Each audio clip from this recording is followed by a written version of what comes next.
Bismillahirrahmanirrahim. Assalamualaikum warahmatullahi wabarakatuh. Alhamdulillahirabbil alamin. Wassalatu wassalamu ala asyrafil anbiya'i wal mursalin nabiyyina Muhammadin wa ala alihi wa sahbihi ajma'in.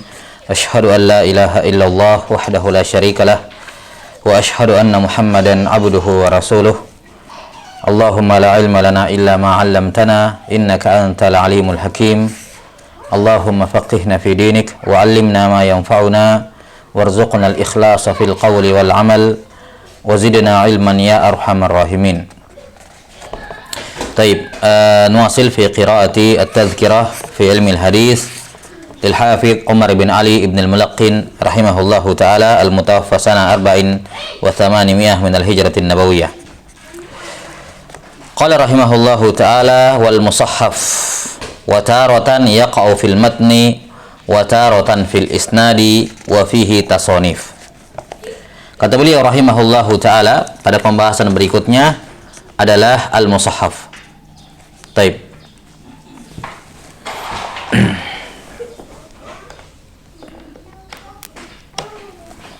Kata beliau rahimahullahu ta'ala wal musahhaf, taratan terkadang terjadinya di matan dan kadang terjadinya di sanad. Wa taratan fil isnad wa fihi tasonif, dan ada beberapa karya tulis para ulama dalam masalah al-musahhaf ini. Taib. Al-musahhaf atau yang disebut juga oleh para ulama dengan nama dengan penamaan al-muharraf, ya, al-musahhaf wal muharraf. Nah, asalnya al-musahhaf wal muharraf ini di kalangan para ulama ini di kalangan ulama mutaqaddimin secara khusus ini sama saja, ya. Tashif itu adalah tahrif, tahrif itu adalah tashif. Dan ini yang yang dipegang di sini oleh Ibnu Mulaqqin rahimahullahu taala. Sementara Al-Hafidh Ibnu Hajar rahimahullah dalam Nukhbatul Fikr beliau membedakan al-musahhaf dan al-muharraf. Dan kata sebagian ulama bahwa itu merupakan istilah khas bagi Ibnu Hajar rahimahullah. yakni bagi beliau sendiri beliau bedakan at-tashif dan at-tahrif. Adapun bagi jumhur al-ulama, jumhur al-muhaddisin, al-musahhaf itu adalah al-muharraf, sama saja. Naam. Qala rahimahullahu taala wal musahhafu, oh ya, ada yang gugur ya. Sebentar. Ini beda ada takdim dan takhir kayaknya pada cetakan ya. Labas. Atau sebelumnya di nuskha ini ada al-mukhtalif dulu ya, al-mukhtalif baru al-musahhaf. Labas. Kita mulai dari al-mukhtalif. Qala rahimahullahu taala wal mukhtalif wa huwa ayati haditsani muta'aridani fil ma'na zahiran. Ya, muta'aridani fil ma'na zahiran fayuwaffaqu bainahuma aw yurajjahu ahaduhuma 'ala al-akhar. Kata beliau rahimahullahu taala al-mukhtalif. Al-mukhtalif adalah ada dua hadis, ya, ada dua hadis atau lebih yang makna kedua hadis ini muta'aridon. Makna kedua hadis ini saling bertentangan zahiran, secara zahir. yakni lahiriahnya terjadi ta'arud antara kedua maknanya. Fa yuwaffaqu bainahuma, maka keduanya pun ditaufiq, yakni dijamak, dikompromikan, dipadukan maknanya. Au yurajjahu ahaduhuma 'alal akhar, atau kalau tidak bisa ditaufiq, dijamak, dikompromikan, maka ditarjih ya salah satu dari hadis-hadis tersebut. Nah, di sini beliau rahimahullahu taala menyinggung atau mengisyaratkan akan taksimul hadis bi'tibar wujudul mu'arid ya aula, ya, pembagian hadis dari sudut pandang adanya mu'arid, ya, adanya mu'arid atau tidak. Nah, adanya mu'arid atau tidak adanya al-mu'arid. Hadis kalau tidak ada mu'arid sama sekali, kalau tidak ada mu'arid sama sekali, ataupun kalau ada mu'arid tapi dia sifatnya itulah bahasabi. Saya kira tidak perlu dibahas itu ya. Nah, secara umum kalau hadis tersebut tidak memiliki mu'arid, maka itu dinamakan muhkamul hadis. dinamakan apa? Muhkamul hadis. Hadis-hadis yang muhkam, yakni hadis yang tidak ada mu'arid, yang maknanya itu tidak ada pertentangan dengan hadis yang lain, yang makna hadis tersebut tidak memiliki pertentangan dengan hadis yang lain. Tolong dikabari di chat kalau ada yang masalah audionya ya. Ya. 6.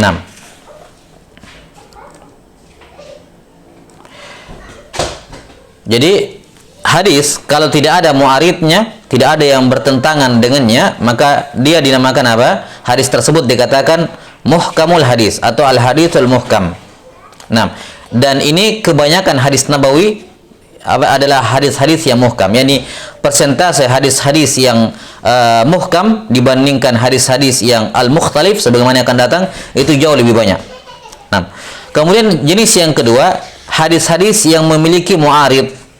Hadis-hadis yang memiliki apa? Hadis-hadis yang memiliki mu'arid. Ada hadis lain yang bertentangan maknanya. Kata Ibnu Mulaqqin rahimahullahu taala di sini, wal mukhalifu wa huwa ayyati hadisani muta'aridani fil ma'na dhahiran. Perhatikan kata dhahiran. Iya, yakni ta'arudnya ini hanya secara zahir, secara kasat mata ini ta'arud. Ini apa? Ta'arud. 6. Dan tentunya perhatikan, sebelum kita memastikan kedua hadis itu ta'arud, ya, ta'arud dalam maknanya, kita harus memastikan bahwa kekuatan ataupun hujjah antara kedua hadis tersebut sama. yakni harus sama-sama hujjah. Maka bukan dikatakan misalnya mukhtaliful hadis kalau ada hadis sahih kemudian ada hadis dhaif yang menentang maknanya. Ini tidak dikatakan mukhtaliful hadis. Karena hadis dhaif ini apa? Hadis dhaif nggak bisa disandingkan dengan hadis yang sahih. Jadi yang dimaksud di sini hadis yang muta'aridon yakni muta'aridon ya dalam makna, adapun dari sisi hujjah maka keduanya sama-sama hujjah. Tidak dipersyaratkan harus sama-sama sahih atau sama-sama hasan, enggak. Yang penting sama-sama makbul. Kalau misalnya ada hadis sahih memiliki suatu makna, kemudian ada hadis yang hasan, hatta walaupun hasan li ghairihi. Hatta walaupun hasan li ghairihi, yang penting makbul. Hatta walaupun hasan li ghairihi, ya, menentang maknanya secara zahir, maka ini juga masuk dalam kategori mukhtaliful hadis. Ya. Jadi kalau hadis tersebut sama-sama makbul, ya sama-sama apa? Makbul. Walaupun tidak sama tingkatannya, yang jelas sama-sama makbul. Kemudian salah satu dari hadis tersebut maknanya ditentang oleh hadis yang lain secara zahir, ya, maka ini dinamakan apa? Dinamakan mukhtaliful hadis. Dinamakan mukhtaliful hadis. Baik. Kalimat secara zahir di sini ya tentunya karena ikhtilaf tersebut hanya terjadi secara di pandangan orang. Ya, liqusurin nadir, liqusur an-nadir, karena minimnya ilmu orang yang memandangnya sehingga dia pun memandang ini ikhtilaf. Ya. Jelas sampai sini? Wa illa pada hakikatnya kalau kita berbicara fi nafsil amr, hakikat sebenarnya tidak mungkin ada dua hadis, dua-duanya sahih dari Nabi sallallahu alaihi wasallam, kemudian maknanya bertentangan, bertolak belakang dan tidak bisa diamalkan. Itu tidak mungkin seperti itu. Ya. Karena Al-Quran atau hadis Nabi Sallallahu Alaihi Wasallam secara umum sama seperti Al-Quran, di mana Allah Taala berfirman, "Walau kana min 'indi ghairillahi lawajadu fihi ikhtilafan katsira." Seandainya itu dari selain Allah Taala, niscaya akan terjadi, mereka akan temukan banyak ikhtilaf di dalam Al-Quran. Maka demikian pula sunnah. Maka pada dasarnya ketika suatu hadis sama-sama sahih, ya, sama-sama sahih, sama-sama makbul maksud saya, ya, kemudian terjadi ta'arud, maka ta'arudnya itu terjadi sifatnya nisbi, yakni di pandangan orang yang memandangnya, bukan fi nafsil amr. Karena kalau kita berbicara mengenai hakikatul amr, inti sebenarnya adalah tidak mungkin. Ya. Tidak mungkin terjadi ikhtilaf hadis, ya, dari kedua makna tersebut. Tidak mungkin terjadi ikhtilaf makna dari kedua hadis tersebut. Jelas sampai sini ya? Taib. Kata beliau muta'aridani fil ma'na zahira. Kapan terjadi ikhtilaf secara zahir, yakni bukan fi nafsil amr tapi secara zahir orang yang memandangnya. Ya. Dan ini tentunya ta'arud ini terjadi kebanyakannya karena liqusuri al-ilm, liqusuri ilmin nadhir, karena kurangnya ilmu dari orang yang memandangnya, yang melihat hadis tersebut. Taib. Ini dinamakan al-mukhtaliful hadis. Nah, bagaimana menyikapi hadis-hadis yang mukhtalif ini? Dikatakan mukhtaliful hadis. Sebenarnya ini masalah bukan pembahasan bukan pembahasan mustalahul hadis ya. Ini pembahasan masalah ini mukhtaliful hadis itu lebih dekat kepada pembahasan usul fikih. Ya, lebih cocok lebih dekat ke dalam disiplin ilmu usul fikih. Namun di sini disebutkan oleh penulis dan juga para ulama yang lain yang menulis dalam mustalahul hadis juga menyebutkan permasalahan ini. Baik. Di sini beliau Ibnu Mulaqqin rahimahullah kemudian menyebutkan solusinya. Bagaimana solusi atau menyikapi dua hadis yang mukhtalif? Langkah yang pertama, kata beliau, yuwaffaqu bainahuma. Ditaufik dulu. Ya, dipertemukan, dipadukan, dikompromikan maknanya. Dijamak. Kalau bisa dijamak, maka diamalkan dua-duanya. Ya, diamalkan dua-duanya. Jelas sampai sini ini dahulu dijamak. Iya. Selama bisa dijamak maka dijamak. Nah, kemudian kalau tidak bisa dijamak, kalau memang tidak bisa dijamak, ya. Kemudian di sini langsung mengatakan au yurajjahu ahaduhuma, langsung ditarjih. Nah, maksudnya di sini langsung ditarjih kalau tidak diketahui ini masuk dalam bab nasikh wal mansukh. Kalau ini tidak masuk dalam bab nasikh wal mansukh, yakni kalau memang dua hadis tersebut tidak bisa dikompromikan, ya, lantas diketahui dengan tarikh ada hadis yang lebih dahulu keluar, ada hadis yang belakangan, maka ini diarahkan kepada pembahasan nasikh wal mansukh. Ya, di pembahasan nasikh wal mansukh. Sehingga kita katakan hadis yang terdahulu yang belakangan keluarnya itu memansukh hadis yang sudah diucapkan terlebih dahulu. Ya. Nah, kalau tidak diketahui tarikh, fa illam yu'lam at-tarikh, kalau tidak diketahui yang mana hadis yang keluar belakangan, mana yang terdahulu, barulah ditempuh metode tarjih yang ketiga, au yurajjahu ahaduhuma, barulah ditarjih. Nah, ditarjih yakni diamalkan salah satunya dan tidak diamalkan yang lain. Nah, maka ini tiga langkah dalam menyikapi mukhtaliful hadis. Yang pertama adalah al-jama'. Kenapa? Karena al-jama' adalah i'malul hadisain. Ya, al-jama' adalah i'malul hadisain, mengamalkan kedua hadis. Dan tentunya mengamalkan kedua hadis itu lebih aula dibandingkan meninggalkan salah satunya. Karena itulah selalu didahulukan jama' dulu, kompromi. Dikompromikan dua hadis tersebut. Nah, nanti kalau memang tentunya dengan sisi-sisi kompromi yang ghairu ta'assuf, yang tidak terlalu memaksakan. Jelas sampai sini ya? Yang tidak memaksakan.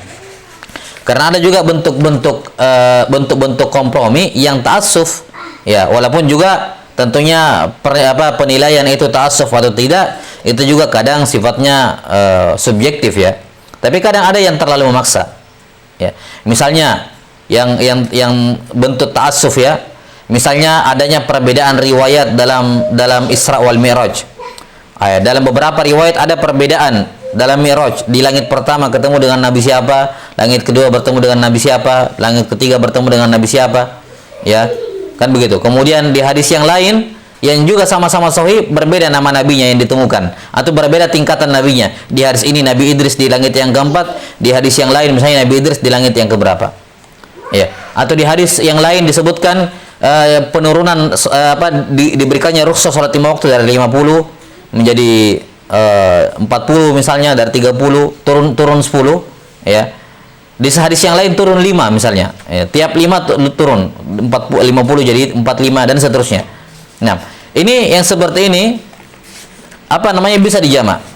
Bisa dijamak, dijelaskan oleh para ulama. Nah, kalaupun tidak bisa dijamak misalnya atau dengan sisi jamak yang tidak boleh ta'assuf. Jamaknya itu yang sangat memungkinkan orang berpikir iya bisa dijamak dengan cara seperti ini, ya. Ya kan? Adapun ta'assuf adapun jamak dengan cara yang ta'assuf terlalu memaksa, terkesan dipaksa-paksakan dijamak, ini enggak bisa dibenarkan. Seperti ada sebagian ulama yang menjamak dengan mengatakan, perbedaan riwayat dalam Mi'raj ini apa jawabannya? Kata mereka karena Isra dan Mi'raj itu tidak terjadi satu kali, terjadinya dua kali. Terjadinya dua kali. Bahkan ada yang mengatakan lebih dari 2 kali. Ini tidak diragukan bentuk bentuk jamak yang ta'assuf, terlalu memaksakan. Masa iya salat 5 waktu difardukan 2 kali, 3 kali? Ya, masa iya berapa kali Nabi dibelah perutnya? berapa kali perjalanan ke Baitul Maqdis, berapa kali naik ketemu Nabi Adam, ya kan? Padahal zahir hadisnya jelas-jelas di situ dikatakan dia belum pernah bertemu sebelumnya. Nah, kalau 2 kali gimana?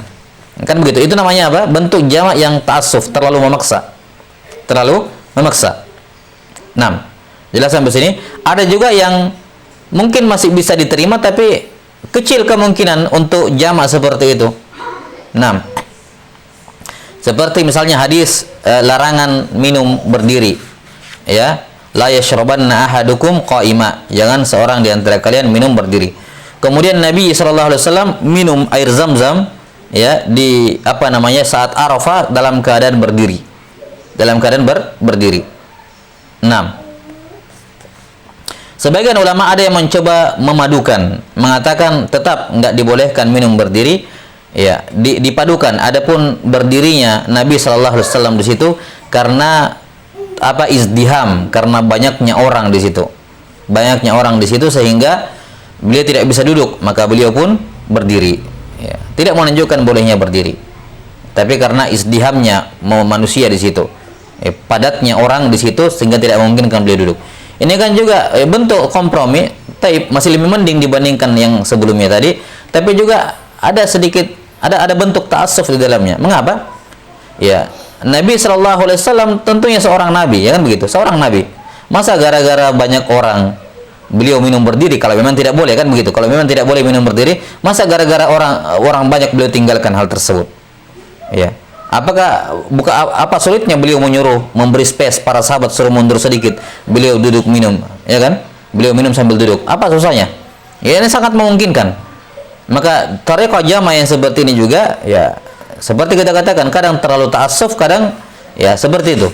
Jadi langkah yang pertama ketika mendapati hadis yang muta'aridun adalah kita menjamak dengan cara mengompromikan, cara menjamak yang yang tidak ta'assuf, tidak terlalu dipaksakan. 6. Kemudian, dan ini contohnya cara komprominya macam-macam, ya. Misalnya kayak tadi tentang minum berdiri, ini contoh mukhtaliful hadis ini. Ya, bisa dikatakan bahwa asalnya pada keadaan kebanyakan keadaan Nabi sallallahu alaihi wasallam minum duduk, namun pada momen tertentu beliau minum berdiri untuk menunjukkan bolehnya hal tersebut. Ya, untuk menunjukkan bolehnya hal tersebut. Atau hadits Aisyah radhiyallahu anha yang mengatakan man qala lakum anna Muhammadan sallallahu alaihi wasallam ra'a rabbahu faqad iftara 'ala Allahi fariya. Ya, siapa yang berkata kepada kalian bahwa Nabi Muhammad sallallahu alaihi wasallam pernah melihat Tuhannya, maka dia telah mengadakan kedustaan yang besar kepada Allah atas nama Allah.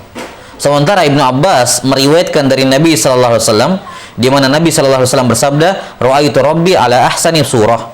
Saya melihat Tuhanku dalam rupa wujud yang paling baik. Maka di sini ta'arud. Secara zahir Aisyah menafikannya, sementara Ibnu Abbas dari Nabi sallallahu alaihi wasallam menetapkannya. Ya, maka dijamak oleh para ulama, diantaranya oleh Ibnu Khuzaimah rahimahullah dan selainnya mengatakan bahwa Nabi sallallahu alaihi wasallam melihat Tuhannya dengan mata hatinya. Ini yang diisbat dari hadis Ibnu Abbas. Sementara yang dinafikan dari hadis Aisyah adalah melihat dengan mata kepala. Itu yang dinafikan. Karena tidak mungkin, kan begitu. Baik.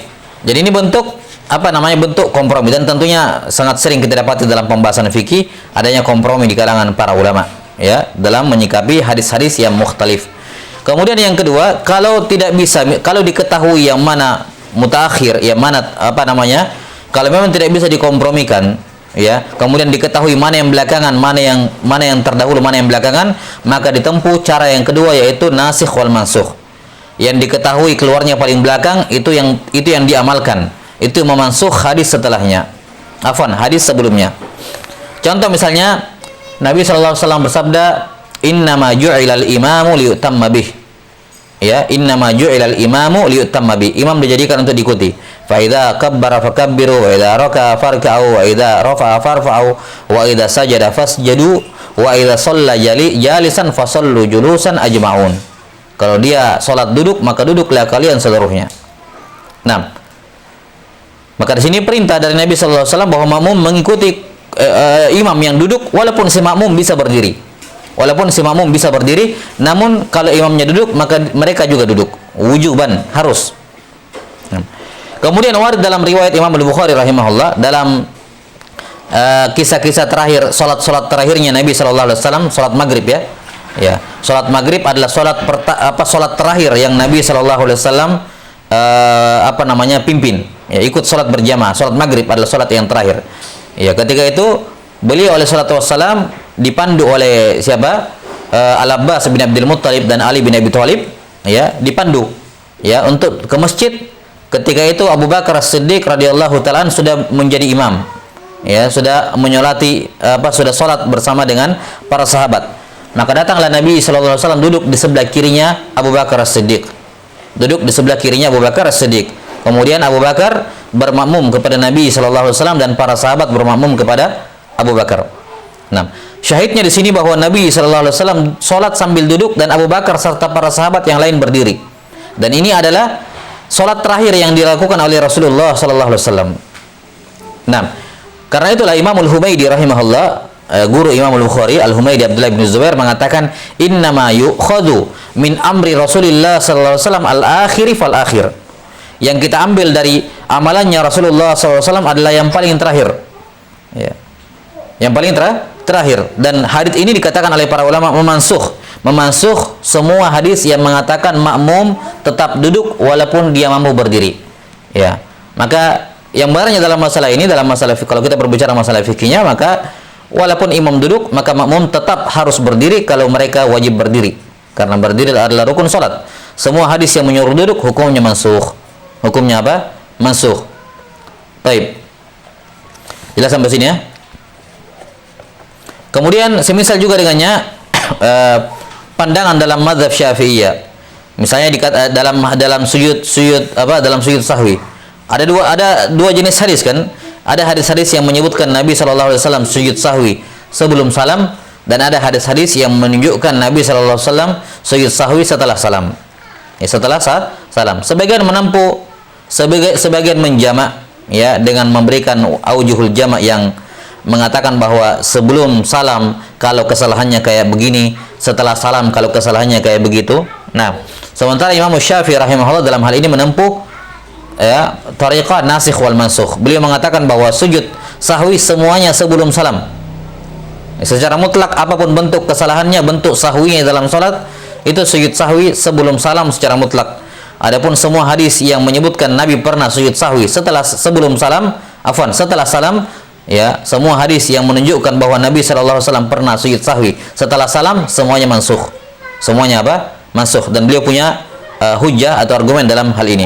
Nah, intinya kalau tidak bisa dijamak, maka pindah ke langkah yang kedua, yaitu an-nasikh wal mansukh.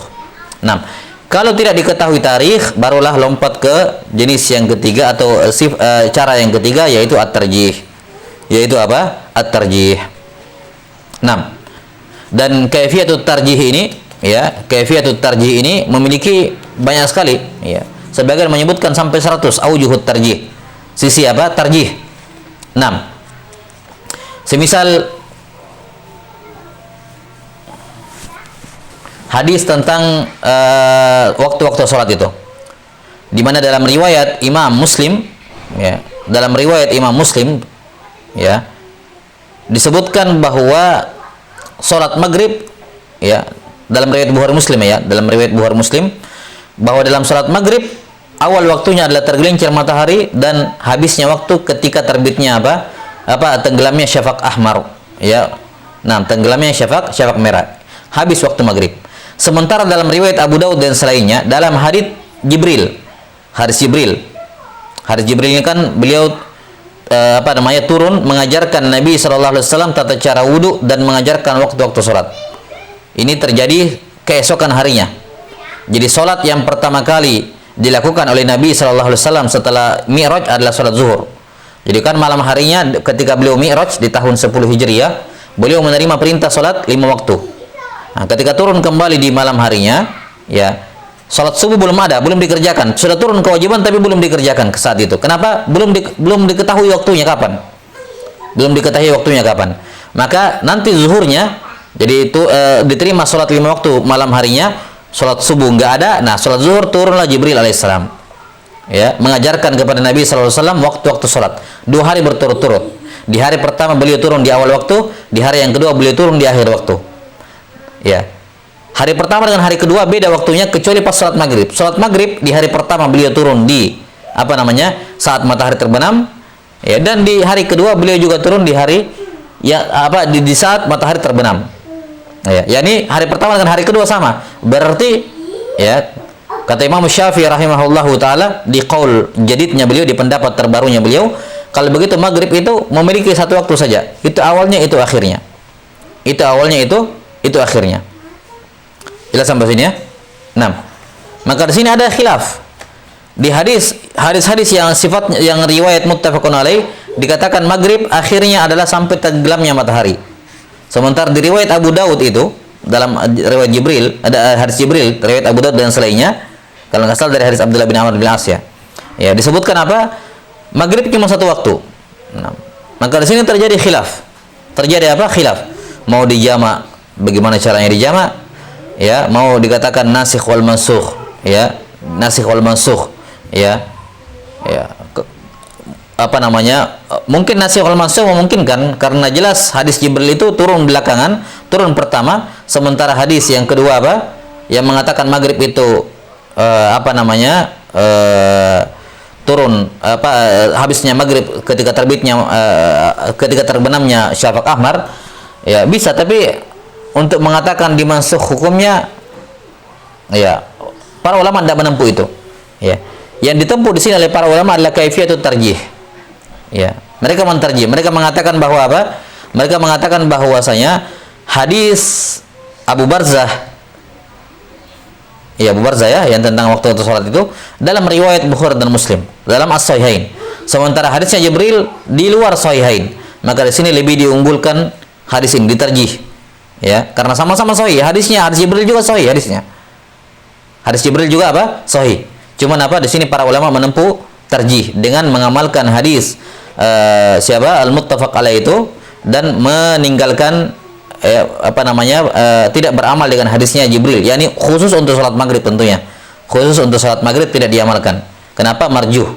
Di mana hadis yang mengatakan salat maghrib memiliki akhir, yaitu ketika tenggelamnya syafaq merah, ini dalam riwayat Bukhari dan Muslim. Taib, ini tarjih di kalangan para ulama, dan tentunya contoh-contoh tarjih sangat banyak ya. Contoh-contoh tarjih dalam pembahasan fikih sangat mudah untuk ditemukan. Taib. Dan untuk mengetahui hadis-hadis yang macam ini serta cara menyikapinya, ya para ulama sudah membuat karya tulis khusus dalam masalah ini. Ya, di antara yang pertama menulis masalah ini ya adalah Imam Syafi'i rahimahullahu taala. Di antara yang pertama ya Syafi'i rahimahullahu taala punya kitab Ikhtilaful Hadis. Demikian pula Ibnu Qutaibah Ad-Dainawari, ya, ada yang mengatakan Ad-Dainuri, ada yang membaca Ad-Dainuri, ada yang membaca Ad-Dainawari. Nah, dalam kitabnya Ta'wil Mukhtalifil Hadis. Dan juga tentu saya tidak mungkin kita luput dari kitabnya At-Tahawi rahimahullahu taala Syarah Mushkil al-Athar. Baik, ini pembahasan mengenai mukhtalifil hadis. Wallahu a'lam bissawab. 6.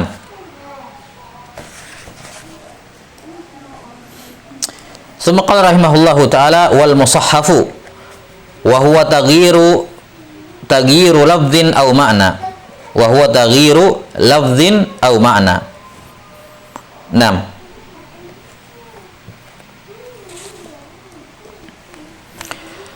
Wa taratan fil isnadi wa taratan yaqau fil matni wa taratan yaqau fil matni wa taratan fil isnadi wa fihi tasnif.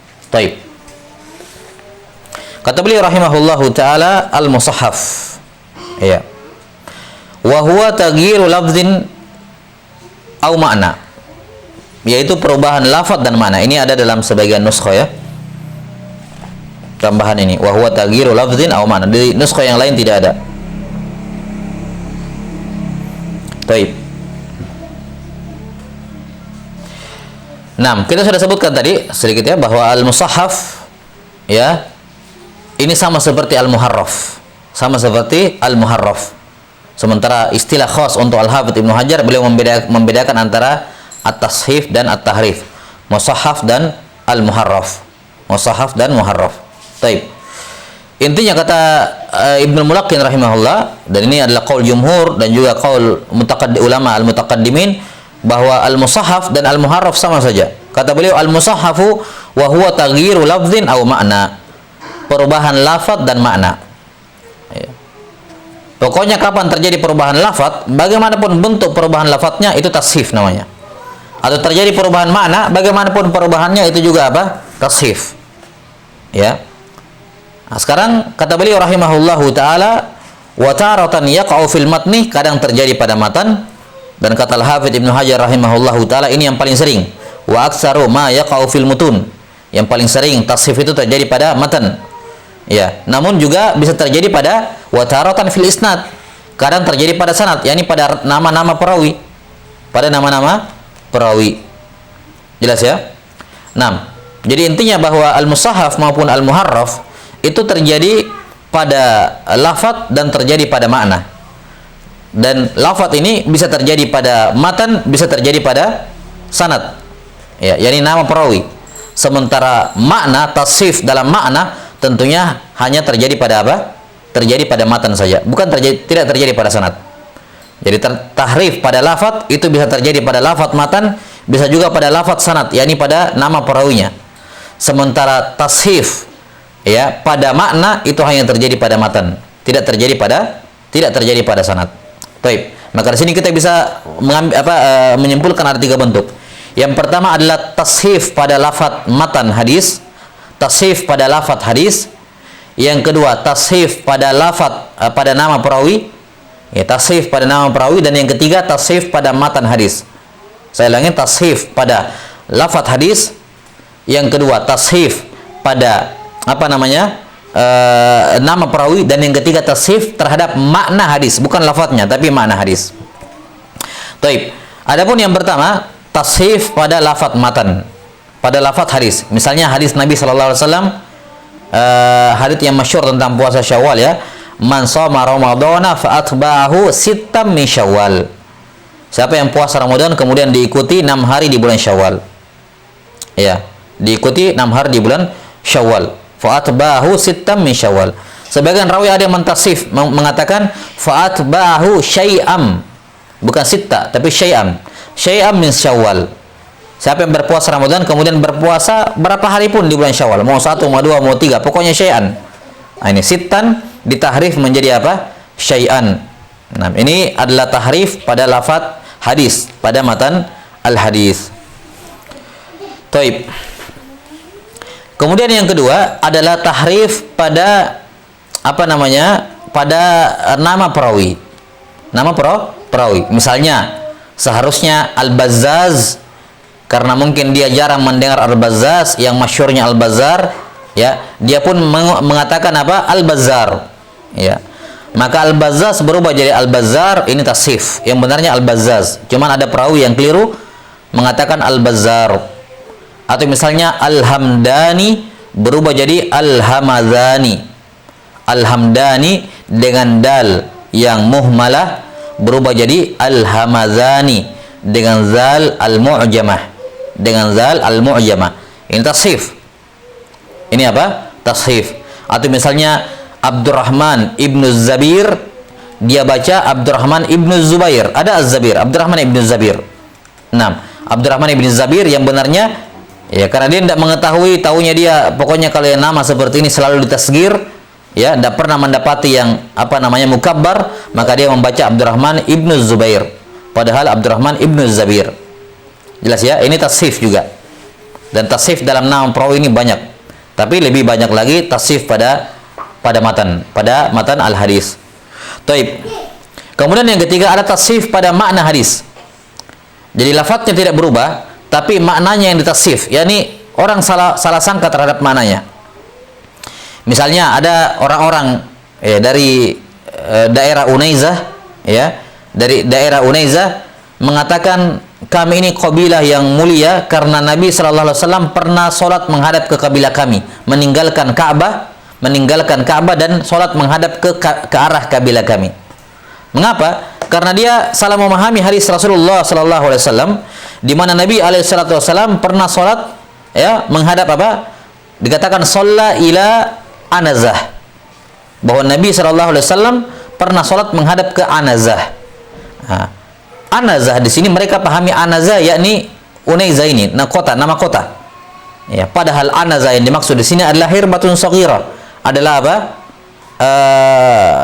Tongkat kecil. Tongkat apa? Tongkat yang kecil.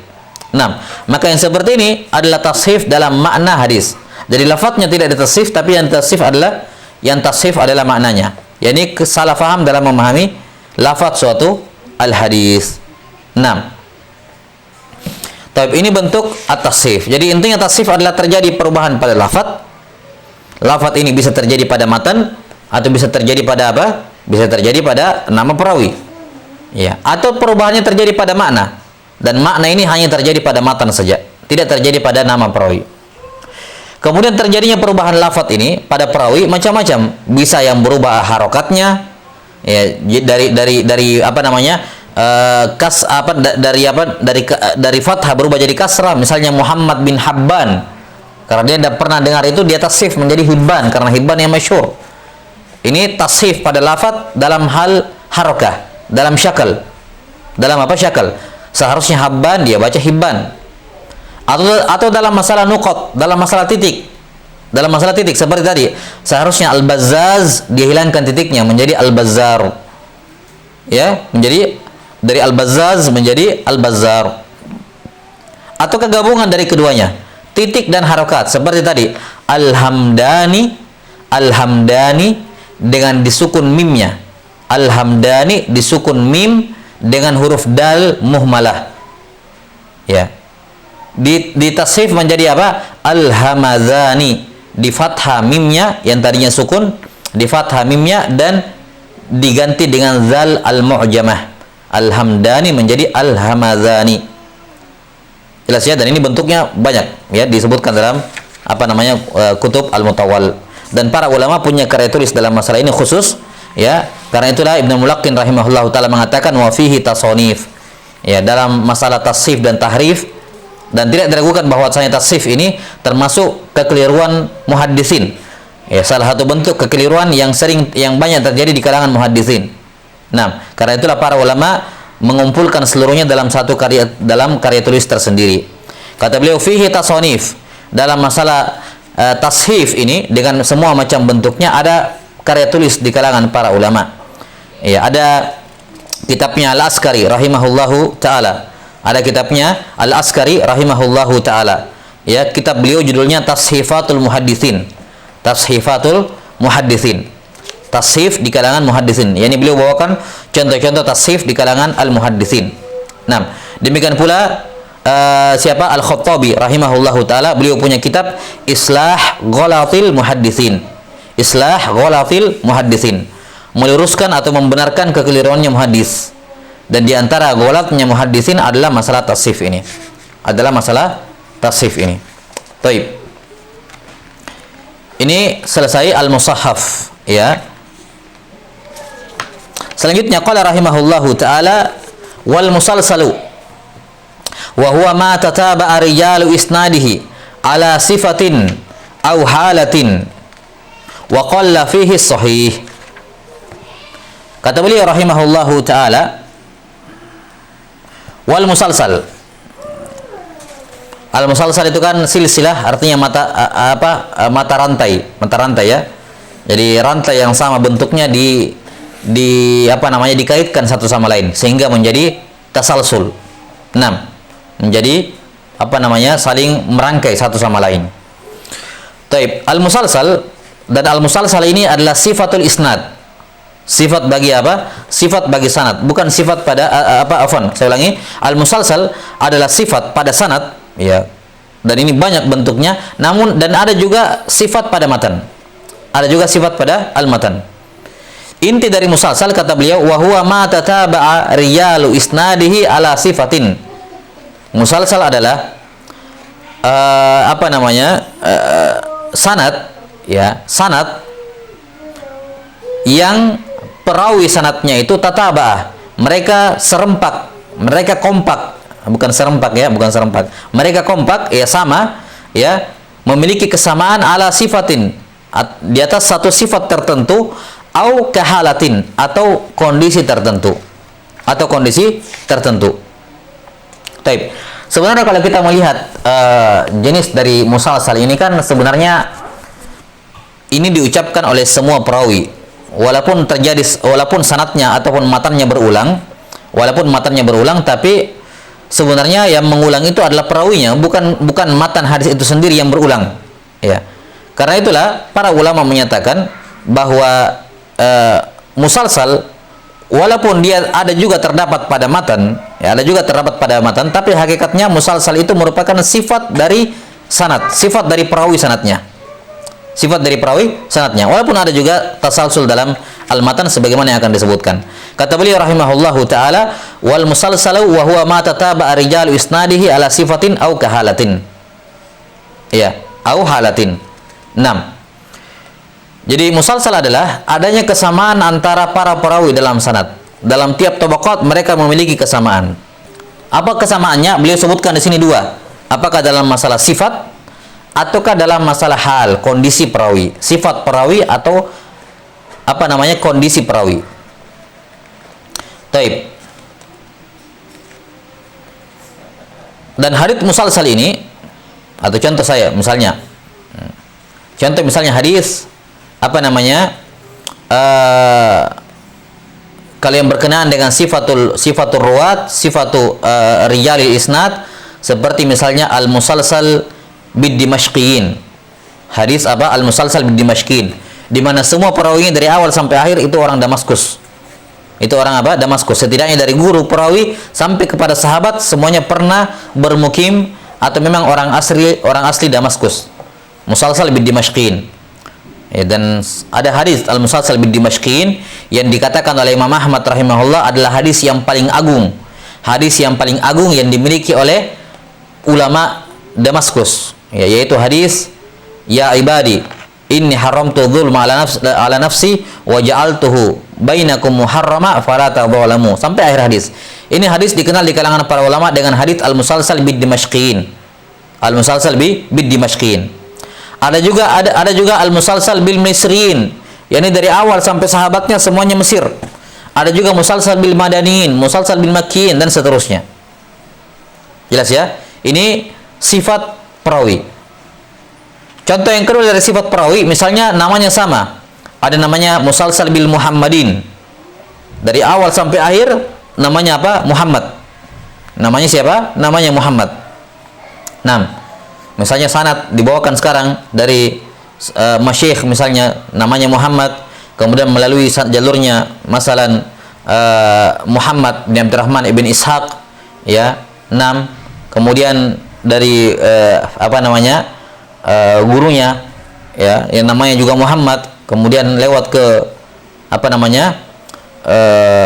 kakeknya Muhammad bin Abdul Wahhab, kemudian sampai sanadnya ke atas, ya, melalui jalurnya misalnya Muhammad ibn Ishaq atau Ibnu Mandah misalnya, kemudian sampai ke Muhammad bin Ismail al-Bukhari, ya, sampai kepada Rasulullah SAW, Muhammad SAW.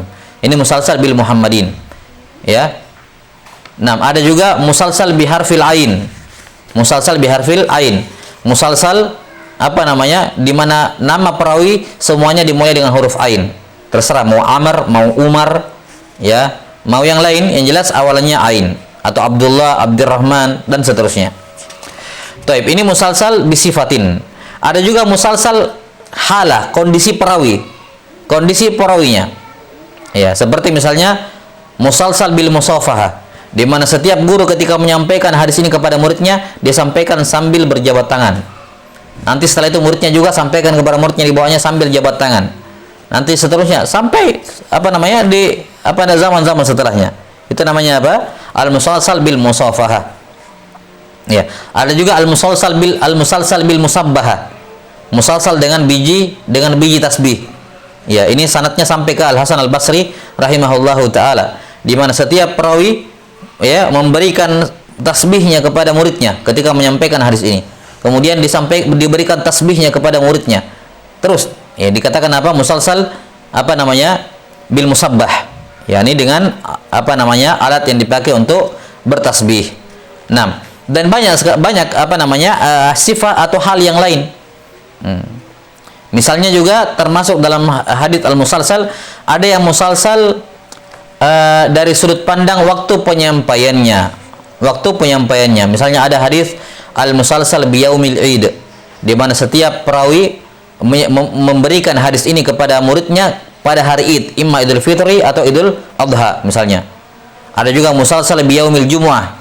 Ini kita tidak memandang masalah, kita menutup pandang dari sahih atau dhaifnya ya. Ya, kita tidak pandang itu dulu. Yang jelas ini kita berbicara mengenai contoh tasalsul. Ada musalsal biyaumil Jumu'ah misalnya. 6. Taib. Ini bentuk-bentuk tasalsul. 6. Dan ada juga yang sifatnya di antara hal perawi adalah di mana setiap perawi membacakan surah tertentu, membacakan hal mengucapkan atau membacakan hal yang tertentu kepada muridnya. Misalnya ada namanya musalsal bi surati as-saff. Ya, musalsal bi surati as-saff, di mana setiap perawi membacakan surah Saff dari awal sampai akhir kepada muridnya. Ada juga musalsal bi suratil Kautsar. Al-musalsal bi suratil Kautsar. Ada juga al-musalsal bi qauli amantu billahi. Ya, amantu billahi wa bil qadari khairihi wa syarrihi. Ya. 6. Dan kadang juga gabungan dari beberapa jenis seperti hadis yang kita sebutkan tadi. Amantu billahi wa amantu bil qadari amantu billahi wal qadari khairihi wa syarrihi, seraya memegang janggutnya. Setiap perawi ketika menyampaikan hadis ini dia mengucapkan kalimat itu. Amantu bil qadar langsung ya. Amantu bil qadari khairihi wa syarrihi, seraya memegang janggutnya, dan demikian seterusnya. Jadi inti musalsal adalah adanya kesamaan antara setiap perawi dalam setiap tabaqat. Nah, musalsal ini ya, atau saya lupa satu hal yang penting juga di antara bentuk bentuk tasalsul ada namanya al-musalsal bisighatit tahdits misalnya, di mana semua perawi tidak ada yang menggunakan an, semuanya pakai haddatsana atau sami'tu atau akhbarna, pokoknya tidak ada yang menggunakan an. Ya, ini dikatakan musalsal bis sama, dan ini kuat sekali ittisalnya. Al-musalsal bis sama, di mana setiap perawi tidak ada yang menggunakan an, semuanya pakai sigha as-sama, at-tasrih bis sama. Baik. Kemudian yang perlu diketahui berkenaan dengan musalsal ini, kadang musalsalnya itu full dari awal sampai akhir sanad, dan kadang cuman berhenti di tengah-tengah, tidak lanjut lagi sampai ke Nabi sallallahu alaihi wasallam. Ya, kadang sampai kepada Nabi sallallahu alaihi wasallam, dan kadang berhenti sampai di tengah jalan saja, tidak full. Ini lagi-lagi kita tidak berbicara masalah sahih tidak sahihnya ya, kita berbicara surahnya. Taib.